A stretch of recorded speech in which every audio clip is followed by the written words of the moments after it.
ഒരു holiday drink അല്ലെങ്കിൽ ഒരു ക്രിസ്മസ് ഡ്രിങ്ക് ആയിട്ടുള്ള എഗ്നോഗിൻ്റെ റെസിപ്പിയാണ് ഇന്ന് ഞാൻ ഷെയർ ചെയ്യാൻ പോകുന്നത്.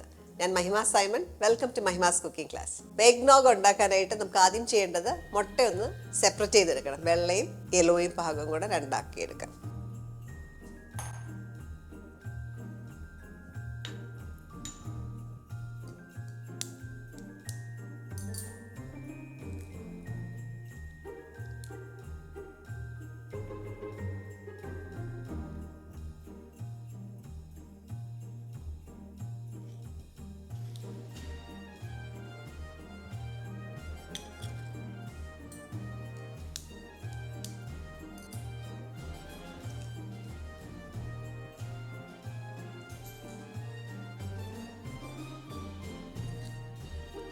ഈ മുട്ടയുടെ ഉണ്ണിയിലേക്ക് ഒരു 1/4 കപ്പ് ഷുഗർ, 1/4 കപ്പ് നിറച്ചെടുക്കേണ്ട, പൊടിക്ക് താഴെ എടുക്കുക.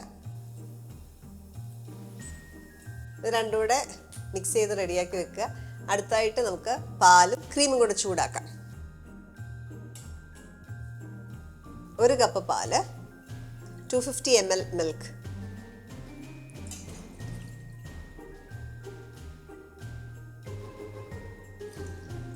ഒരു കപ്പ് എടുത്തു. 1/2 കപ്പ് ക്രീം,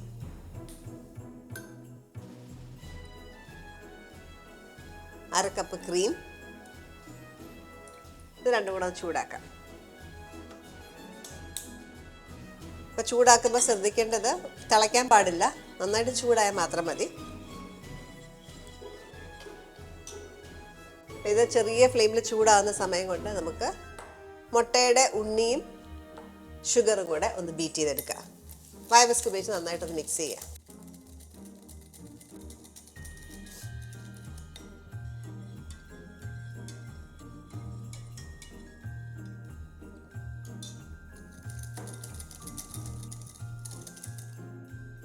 അപ്പോൾ ഈ ബീറ്റ് ചെയ്ത് വെച്ചേക്കുന്ന മുട്ടയിലേക്ക് നമുക്ക് കുറച്ച് സ്പൈസസ് ചേർക്കാം.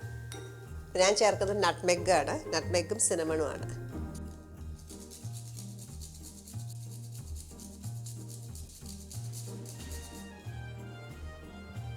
സിനമൺ പൗഡർ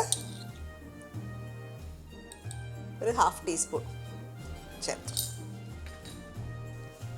ഇവിടെ ഈ ക്രീമും പാലും കൂടെ ചൂടായിട്ടുണ്ട്, അത് നമുക്ക് അതിനകത്തേക്ക് ചേർക്കാം. ഈ പാലിൻ്റെ മിക്സർ തിളച്ചിട്ടുണ്ടായിരുന്നില്ല, തിളയ്ക്കുന്നതിന് മുമ്പായിട്ട് എടുക്കുക. നന്നായിട്ടൊന്ന് ചൂടായാൽ മതി.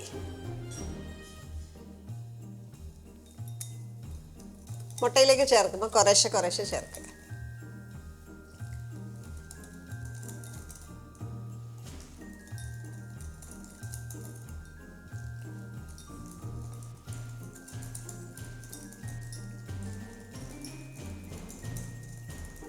ഇത് തിരിച്ച് സോസ് പാനിലേക്ക് തന്നെ തിരിച്ചൊഴിക്കുക.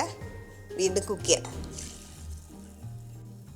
നമ്മൾ ഡയറക്റ്റ് കുക്ക് ചെയ്ത് പിരിയാനുള്ള ടെൻഡൻസി കൂടുതല, അതുകൊണ്ടാണ് നമ്മൾ ഇതേ രീതി ചെയ്തത്.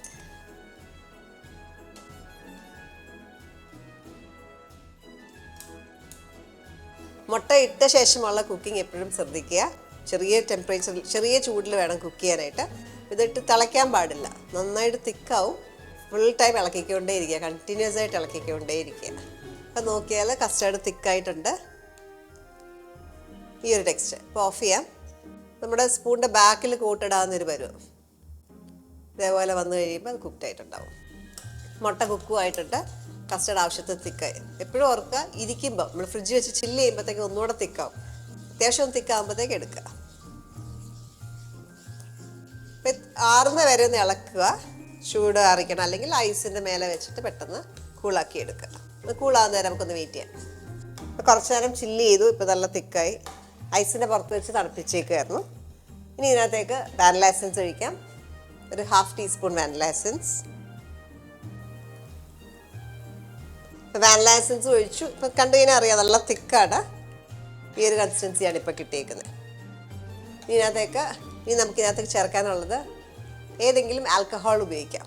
റം ഉപയോഗിക്കാം, ബ്രാൻഡി ഉപയോഗിക്കാം, ബർബൺ ഉപയോഗിക്കാം. അങ്ങനെ ഏതെങ്കിലും ആൽക്കഹോൾ ഉപയോഗിക്കാം. ഞാൻ യൂസ് ചെയ്തത് ബ്രാൻഡിയാണ്.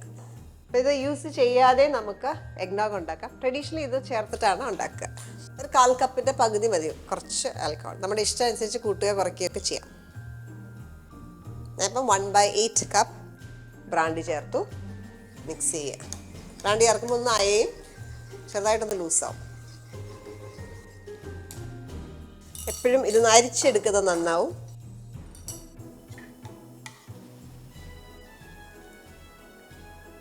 സ്പൈസസിൻ്റെ ഒക്കെ വലിയ വലിയ പീസസ് ഉണ്ടെങ്കിൽ അങ്ങ് പോവും.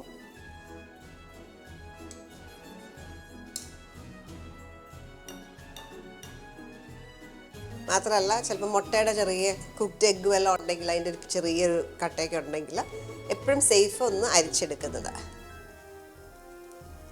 അപ്പോൾ നല്ല സ്മൂത്ത് ആൻഡ് സിൽക്കി ആയിട്ട് കിട്ടും.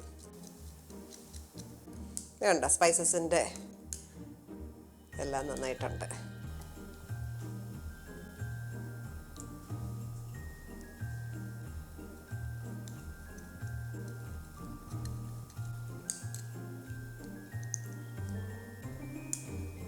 എഗ്നോഗ് എപ്പോഴും നല്ല ഒരു ഫ്ലഫി ഒരു ടെക്സ്ചർ, ഒരു ക്രീമി ടെക്സ്ചർ ആയിരിക്കും. അപ്പോൾ ആ ക്രീമിനെസ് കിട്ടാനായിട്ട് നമ്മൾ ട്രഡീഷണലി ചെയ്യുന്നത് മുട്ടയുടെ വെള്ള, ഇത് നമ്മൾ റിസർവ് ചെയ്ത് വെച്ചേക്കുന്ന മുട്ടയുടെ വെള്ളയിലേക്ക് കുറച്ച് പഞ്ചസാര ഇട്ടിട്ട് നന്നായിട്ട് ബീറ്റ് ചെയ്തിട്ട് ഇതിനകത്തേക്ക് ഫോൾഡും ചെയ്യും.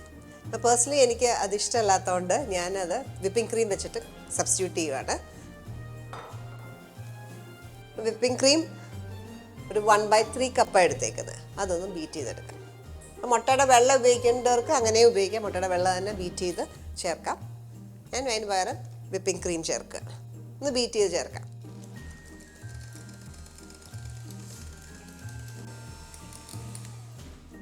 ഒത്തിരി സ്റ്റിഫ് പീക്സ് ആവേണ്ട ആവശ്യമില്ല. ഈ ഒരു സ്റ്റേജിൽ ഇതേപോലെ സോഫ്റ്റ് പീക്സ് ആയിട്ടിരിക്കുന്ന സമയത്ത് നമുക്ക് എടുക്കാം.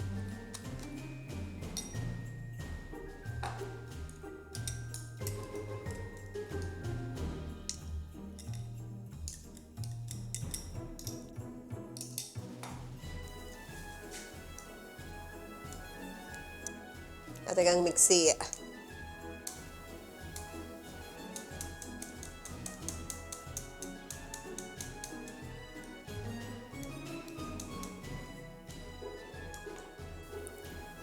അപ്പോൾ നല്ല ക്രീമി ആയിട്ട് കിട്ടിയിട്ടുണ്ട്. ഇത് ഫ്രിഡ്ജിൽ വെച്ച് നന്നായിട്ട് ചില്ല് ചെയ്ത ശേഷം വേണം, ഒരു 3-4 മണിക്കൂർ ഫ്രിഡ്ജിൽ വെച്ച് ചില്ല് ചെയ്തിട്ട് വേണം സെർവ് ചെയ്യാനായിട്ട്. എഗ്നോഗ് നമ്മൾ 2 മണിക്കൂറോളം ചില്ല് ചെയ്തേക്കായിരുന്നു. അപ്പോൾ അതിൻ്റെ ടെക്സ്ചർ ഒന്ന് കാണിക്കാം. നല്ല തിക്കായി. ഓവർനൈറ്റൊക്കെ ചില്ല് ചെയ്യുവാണെങ്കിൽ നല്ല രുചിയാണ്, നല്ല ഫ്ലേവർ ആയിരിക്കും. ഈ ഗ്ലാസസിലേക്ക് വയ്ക്കാം.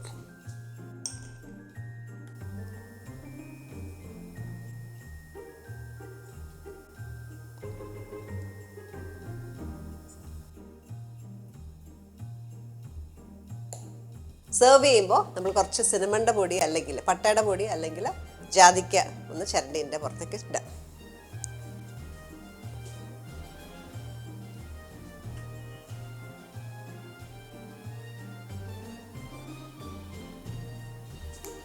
ഒരു സിനമൺ സ്റ്റിക്ക് കൂടെ വെച്ച്